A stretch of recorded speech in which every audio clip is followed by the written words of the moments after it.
Hi guys, this is Manish Dutt, and in this video I present a mind map of Chapter 1, India Size and Location from the book Contemporary India 1 for Class 9. So let's get started. India is an ancient civilization, and over the last 5 decades it has made a lot of progress in agriculture, industry, technology and overall economic development. Let's look at some of the important aspects about India's location. It lies completely in the northern hemisphere. It extends from latitude 8 degrees to 37 degrees and longitudes 68 degrees to 97 degrees. It is interesting to note that both the difference between these latitudes and the longitudes is approximately 30 degrees.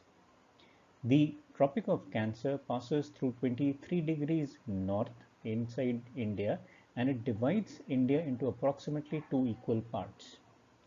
To the southeast and southwest of India lie the Andaman and Nicobar Islands in the Bay of Bengal and the Lakshadweep in the Arabian Sea. Now let's look at some interesting aspects about India's size. India comprises 3.28 million square kilometers of land, which is approximately 2.4% of the world area, making it the seventh largest country in the world. The land boundary is about 15,200 kilometers, whereas the coastline is approximately 7,500 kilometers. To the north, northwest, and the northeast of India are the Youngfold Mountains, that is the Himalayas. In the south, India tapers into the Indian Ocean, and on the west as the Arabian Sea, whereas the Bay of Bengal on the east.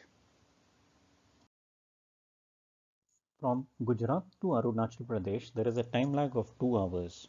Hence, time along the standard meridian of India, 82 degrees 30 east, passing through Mirzapur in Uttar Pradesh, is taken as the standard time for the whole country.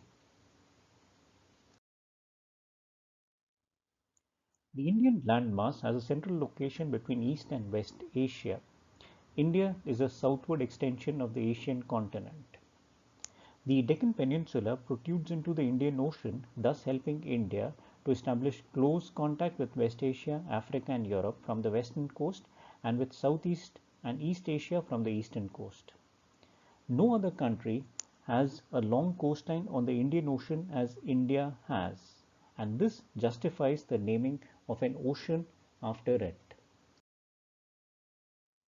India's contact with the world have continued through ages, but her relationship through the land routes are much older than her maritime contacts. These routes have contributed in exchange of ideas and commodities. The ideas of Upanishad, Ramayana, Panchatantra, the Indian numerals, etc. thus could reach many parts of the world.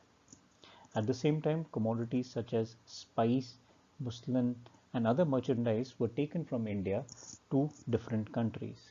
On the other hand, the influence of Greek sculpture and the architectural styles of dome and minarets from West Asia can be seen in different parts of the country. India has a strategic location in South Asia. It comprises 29 states and 7 union territories. On the northwest, it shares its boundaries with Pakistan and Afghanistan, on the north with China, Nepal and Bhutan, and on the south across the sea with Sri Lanka and Maldives. With that, we come to the end of this chapter, India Size and Location. I hope you enjoyed learning about this chapter through this mind map. You can even use this video as a quick revision before your examination to cover all the important points that have been given therein. Keep mind mapping and keep learning. With that, thanks for watching this video. If you learned something new, then do like and share this with others. You can also subscribe to my channel for more videos on mind mapping application. And if you're interested in investigating even more, you can check out my books on Amazon. Thank you and happy mind mapping.